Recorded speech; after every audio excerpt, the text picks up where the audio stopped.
గణతంత్ర దినోత్సవ సందర్భంగా కేంద్ర ప్రభుత్వం పద్మ అవార్డులను ప్రకటించింది. తెలుగు రాష్ట్రాల నుంచి పలువురు ప్రముఖులకు పద్మ అవార్డులు వరించాయి.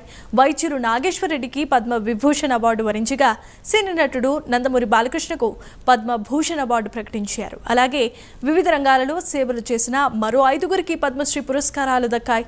ఈ నేపథ్యంలో వైసీపీ అధినేత వైఎస్ జగన్ పద్మ అవార్డుల విజేతలకు అభినందనలు తెలియజేస్తూ ట్వీట్ చేశారు. అలాగే సినీ నటుడు నందమూరి బాలకృష్ణకు కూడా వైఎస్ జగన్ అభినందనలు తెలిపారు. రాజకీయ ప్రత్యర్థి అయిన బాలయ్య వైఎస్ జగన్ అభినందనలు తెలపడం ఇప్పుడు తీవ్రంగా ఆసక్తికరంగా మారింది.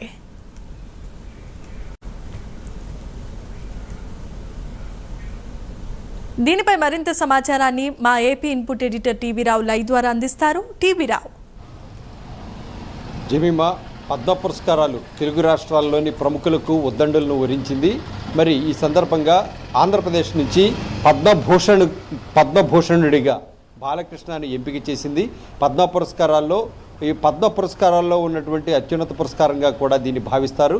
మరి ఈ పురస్కారం చాలా ఆలస్యంగానైనా ఇప్పటి వరకు బాలకృష్ణని వరించడం అన్ని వర్గాల నుంచి కూడా ఆయనకు ప్రశంసలు అందుతున్నాయి. అభినందనలు కూడా వెల్లువెత్తుతున్నటువంటి పరిస్థితి. మరి ఈ నేపథ్యంలో ప్రధానంగా ఈ రోజున బాలకృష్ణ పద్మభూషణుడిగా అవతరించిన నేపథ్యంలో ఆయనకు వైఎస్ఆర్ కాంగ్రెస్ పార్టీ అధినేత మాజీ ముఖ్యమంత్రి జగన్మోహన్ రెడ్డి తన ట్వీట్ ద్వారా అభినందనలు తెలియచేయడం జరిగింది. ఒక తెలుగు ఖ్యాతిని దేశ నలుదిశలా వ్యాపింపజేసిన బాలకృష్ణకు ప్రత్యేకంగా ఆయన శుభాభినందనలు తెలిపారు. రాజకీయంగా ప్రత్యర్థులైనా కూడా ఏదైతే రాష్ట్రానికి అలాగే దేశంలో ఉన్నటువంటి కళల రంగంలో ఆయన చాలా వరకు కూడా తన ప్రోత్సాహం అయితేనేమి తను కృషి చేసినటువంటి విధానానికి చాలా వరకు ఆయన అభినందనలు తెలిపినటువంటి పరిస్థితి. మరి అంతేకాకుండా చాలా ఏదైతే ఆర్థికంగా నష్టపోయినా కూడా ఆయన ఏదైతే పురాణ గాథలను ప్రధానంగా ఎంచుకొని నిర్మాతగా సొంత నిధులను ఖర్చు పెట్టుకొని ఏదైతే ప్రజలకు ఒక సమాచారాన్ని అందించేటటువంటి విధంగా చాలా చిత్రాలను ఆయన పౌరాణిక చిత్రాలను తెరకెక్కించేటటువంటి ప్రయత్నం చేశారు. మరి ఈ విషయంలో ఆయన బయోగ్రఫీలను కూడా చాలా వరకు తెరకెక్కించి ఒక మహనీయుల ఘనతను పిన్నల నుంచి పెద్దల వరకు అందరికీ కూడా తెలియజేసేటటువంటి ప్రయత్నం బాలకృష్ణ చేశారు.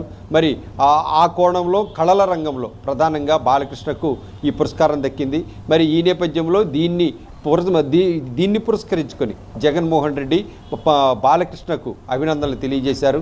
సాధారణంగా బాలకృష్ణ తన చదువుకునే రోజుల్లో బాలకృష్ణకు ఒక సినీ నటుడిగా ఆయనకు ఒక అభిమానిగా కూడా చెప్తూ ఉంటారు. మరి ఏది ఏమైనా ఇప్పుడు ఉన్న పరిస్థితుల్లో రాజకీయంగా వైరుధ్యాలు ఉన్నా కూడా ఒక కళకు సంబంధించి ఒక కళాకారుడిని అభినందించిన వైనాన్ని మాత్రం ఇక్కడ అందరూ కూడా ప్రశంసిస్తున్నటువంటి పరిస్థితి. మరి అంతేకాకుండా బాలకృష్ణ ఒక బసవతారకం క్యాన్సర్ ఆసుపత్రికి దశాబ్దానికి పైగా ఆయన ఒక చైర్మన్గా కూడా వ్యవహరించటం, ఆయన కళల రంగంలోనే కాకుండా వైద్య రంగంలో కూడా ఆయన చాలా వరకు కూడా సేవలు అందిస్తున్నటువంటి పరిస్థితి, చాలా వరకు ఉచిత సేవలు కూడా అందిస్తున్నటువంటి పరిస్థితే. ఆయన పేదలకు సహకారం అందించే విధంగా ఆసుపత్రిలో పలు సంస్కరణలు కూడా తీసుకొచ్చారు.